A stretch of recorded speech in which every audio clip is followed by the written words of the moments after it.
बिहार में विधानसभा चुनाव है, लेकिन इसकी गूंज 1700 किलोमीटर दूर महाराष्ट्र के एक ऑडिटोरियम में भी सुनाई दे रही है। जब वार्षिक दशहरा रैली के दौरान महाराष्ट्र के मुख्यमंत्री उद्धव ठाकरे ने अपने संबोधन में कई बार बिहार और नीतीश कुमार का नाम लिया। दरअसल यह पूरा संबोधन मराठी में था, लेकिन हम आपको बताते हैं कि उन्होंने बिहार को लेकर और नीतीश कुमार को लेकर क्या बोला। दरअसल यह पहला ऐसा मौका है जब शिवाजी पार्क में यह वार्षिक दशहरा रैली शिवसेना की ना होकर एक ऑडिटोरियम के अंदर हो रही थी, जिसमें 50 ही लोगों के जाने की अनुमति दी गई थी।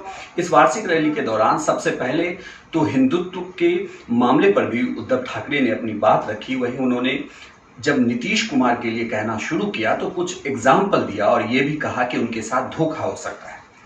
दरअसल उद्धव ठाकरे ने ये कहा कि हरियाणा चुनाव के दौरान भी बीजेपी कुलदीप सिंह बिश्नोई को सीएम बना रही थी और ऐसा ही महाराष्ट्र चुनाव में भी कहा था, लेकिन अब बिहार में भी ऐसा ही हो सकता है। हालांकि उन्होंने कहा कि मैं ब्लेम तो नहीं कर रहा हूं, लेकिन धोखा हो सकता है।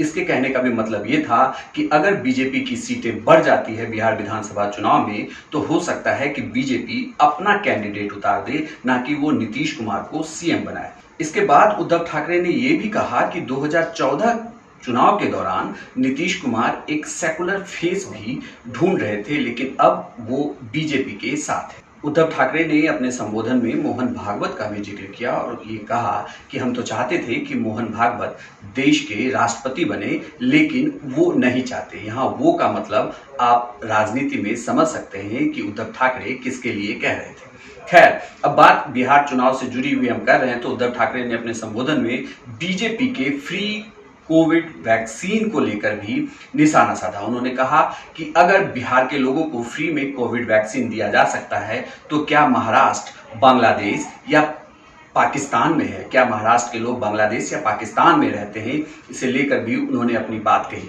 इतना ही नहीं, जो ऑडिटोरियम के अंदर रैली हो रही थी आज, ऑडिटोरियम के अंदर जो वार्षिक दशहरा रैली थी, और इसके संबोधन में कहीं ना कहीं उद्धव ठाकरे को इस बात का भी मलाल था कि बिहार में जिस तरीके से चुनावी रैलियां हो रही है और लोग जुट रहे हैं, वहीं महाराष्ट्र में पूरे कोविड प्रोटोकॉल का पालन किया जा रहा है और ऑडिटोरियम के अंदर इस रैली को किया गया है। इतना नहीं, सुशांत सिंह राजपूत के मामले पर भी उद्धव ठाकरे ने अपनी बात रखी। खास करके उन्होंने महाराष्ट्र की जो पुलिस है उसका बचाव किया। मुंबई पुलिस को लेकर उन्होंने कहा कि मुंबई पुलिस बिल्कुल भी सवालों के घेरे में नहीं है।